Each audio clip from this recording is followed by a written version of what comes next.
Leo tunaangazia ujumbe wenye busara na uchambuzi wa kina kutoka kwa askofu wa kanisa la Kiinjili la Kilutheri Tanzania KKKT Dayosisi ya Karagwe, Mheshimiwa Benson Bagonza.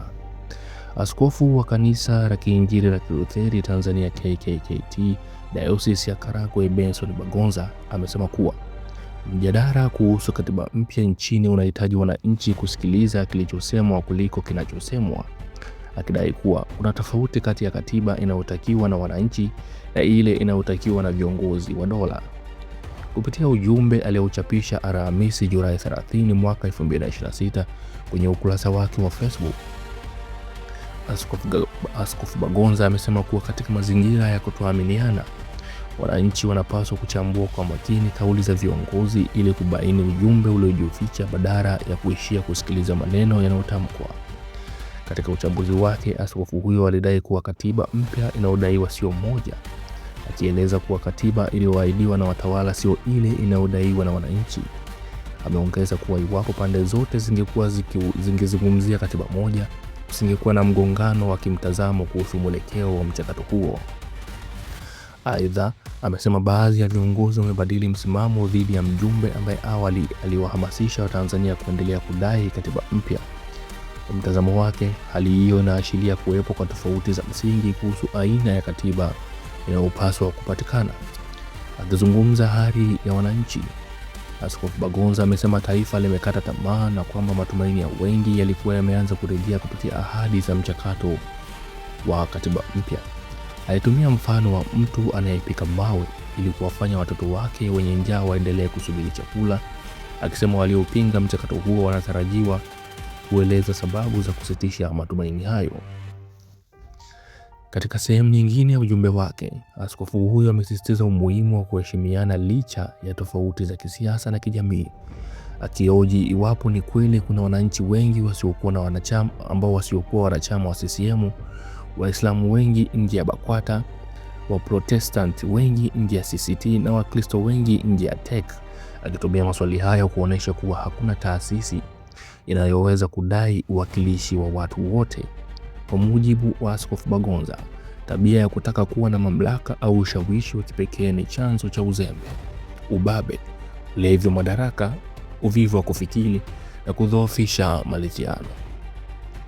Alitoa wito wa kujifunza kuishi na kukubaliana na watu wenye mitazamo tofauti badala ya kutaka kutawala peke yake.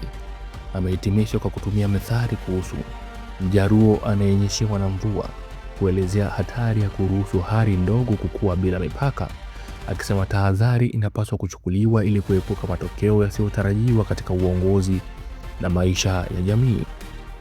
Askofu Bagonza anatoa uchambuzi wa kimaadili na kimantiki unaogusa msingi wa mjadala wa katiba mpya. Hoja yake kuu ni kuwa sikilizeni kilichosemwa kuliko kinachosemwa.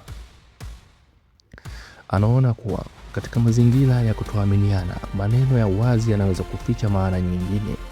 Anadai kuwa katiba mpya inayozungumzwa na watawala si ile ile inayotakiwa na wananchi, na hiyo ndio chanzo cha mgongano. Hoja ya katiba mpya si moja ni muhimu sana.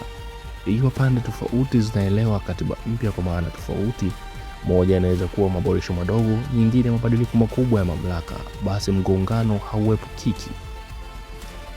Askofu anatumia mifano yenye nguvu: kupika mawe kwa watoto wenye njaa na methali ya mjaluo anayenyeshewa na mvua, kuonya dhidi ya kuchelewesha matumaini ya wananchi na kuruhusu matatizo madogo kukua. Maswali yake kuhusu CCM, BAKWATA, CCT na TEC yanaonyesha kuwa hakuna taasisi inayoweza kudai kuwakilisha watu wote. Hii ni moja ya hoja nzuri dhidi ya ubabe wa taasisi na wito wa kuheshimiana. Ujumbe wa Askofu Bagonza ni miongoni mwa sauti zenye busara zaidi katika mjadala huu. Anahimiza wananchi kufikiri kwa kina badala ya kumeza maneno ya wazi, akizungumzia kusema kuwa bora wananchi wafikirie kisichosemwa kuliko kile kinachosemwa. Hili ni onyo muhimu katika siasa.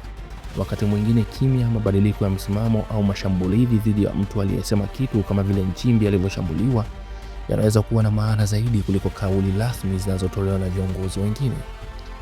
Ikiwa viongozi na wananchi wanaelewa katiba kwa njia tofauti, basi mchakato utakuwa mgumu. Uwazi kuhusu maudhui yanayotarajiwa ni muhimu zaidi. Mfano wa matumaini na kupika mawe. Mfano huu unaonyesha hatari ya kutoa ahadi bila dhamira ya kweli. Wananchi wanaohitaji mabadiliko wanaweza kukatishwa tamaa zaidi. Hoja yake dhidi ya taasisi zinazodai uwakilisho kipekee ni muhimu kwa demokrasia. Maridhiano yanahitaji kukubali utofauti, si kutaka kutawala peke yake. Na onyo la kutosubiri mpaka tatizo liwe kubwa ni busara. Tahadhari ya mapema ni bora kuliko majuto. Kwa ujumla, Askofu Bagonza anatoa wito wa kufikiri kwa kina, kuheshimiana na kuepuka ubabe. Hii ni sauti muhimu sana katika mjadala wa kitaifa. Ulikuwa ni ujumbe wa Askofu Benson Bagonza. Sikilizeni kisichosemwa, ni ujumbe wenye uzito. Na wewe una maoni gani kuhusiana na haya yanayoendelea hivi sasa nchini? Inaonekana kama katiba ambayo wanaitaka wananchi na wale ambao wanaizungumzia viongozi wa serikali ni katiba mbili tofauti. Je, uko unaungana na kauli ya Mheshimiwa Benson Bagonza, askofu wa Dayosisi ya KKKT, au wewe unasemaje kuhusiana na hili?